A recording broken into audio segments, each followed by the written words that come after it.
The universe is teeming with planets. I want us, in the next decade, to build a space telescope that'll be able to image an Earth about another star and figure out whether it can harbor life. My colleagues at the NASA Jet Propulsion Laboratory at Princeton and I are working on technology that will be able to do just that in the coming years. Astronomers now believe that every star in the galaxy has a planet, and they speculate that up to 1/5 of them have an Earth-like planet that might be able to harbor life. But we haven't seen any of them. We've only detected them indirectly. This is NASA's famous picture of the pale blue dot.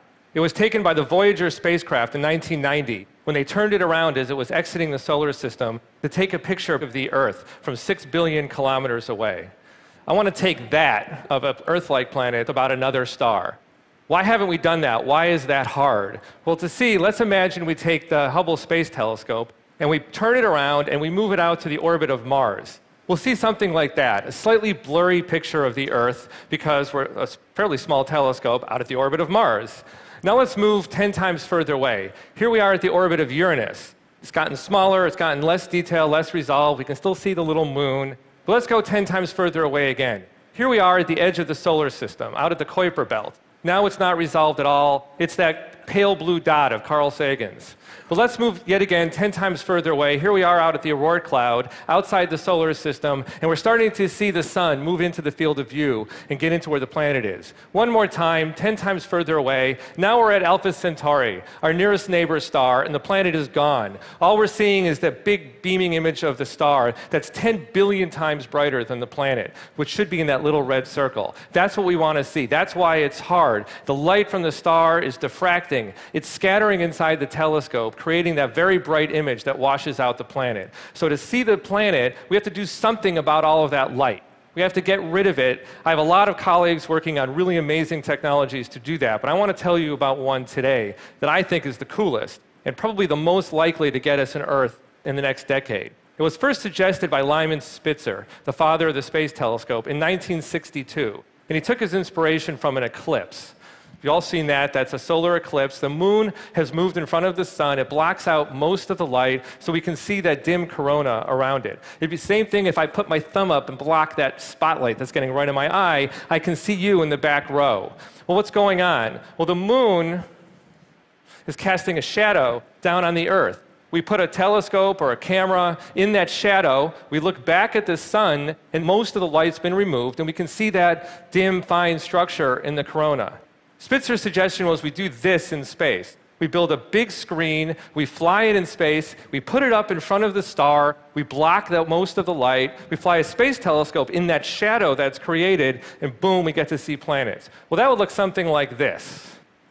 So there's that big screen, and there's no planets, because unfortunately it doesn't actually work very well, because the light waves of the light and waves diffracts around that screen the same way it did in the telescope. It's like water bending around a rock in a stream. And all that light just destroys the shadow. It's a terrible shadow.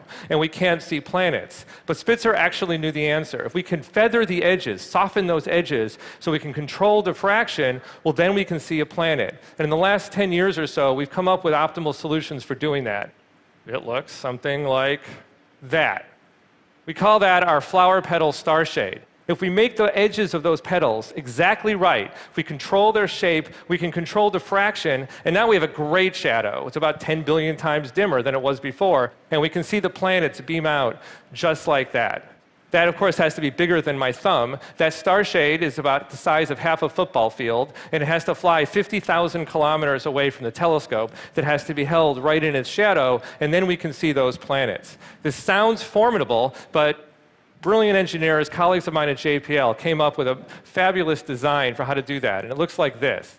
Starts wrapped around a hub, separates from the telescope, the petals unfurl, they open up, the telescope turns around, then you'll see it flip and fly out that 50,000 kilometers away from the telescope. It's going to move in front of the star, just like that, creates a wonderful shadow, boom, we get planets orbiting about it. Thank you. That's not science fiction. We've been working on this for the last 5 or 6 years. Last summer, we did a really cool test out in California at Northrop Grumman. So those are 4 petals. This is a subscale star shade. It's about half the size of the one you just saw. You'll see the petals unfurl. Those 4 petals were built by 4 undergraduates doing a summer internship at JPL. Now you're seeing it deploy. Those petals have to rotate into place. The base of those petals has to go to the same place every time to within 1/10 of a millimeter. We ran this test 16 times, and 16 times it went into the exact same place to 1/10 of a millimeter. This has to be done very precisely. But if we can do this, if we can build this technology, if we can get it into space, you might see something like this. That's a picture of one of our nearest neighbor stars taken with the Hubble Space Telescope. If we can take a similar space telescope, slightly larger, put it out there, fly in a culture in front of it, what we might see is something like that. That's a family portrait of our solar system, but not ours. We're hoping it'll be someone else's solar system, as seen through an occulter, through a star shade like that. You can see Jupiter, you can see Saturn, Uranus, Neptune, and right there in the center, next to the residual light, is that pale blue dot. That's Earth. We want to see that, see if there's water, oxygen, ozone, the things that might tell us that it could harbor life. I think this is the coolest possible science. That's why I got into doing this, because I think that will change the world. That will change everything when we see that. Thank you.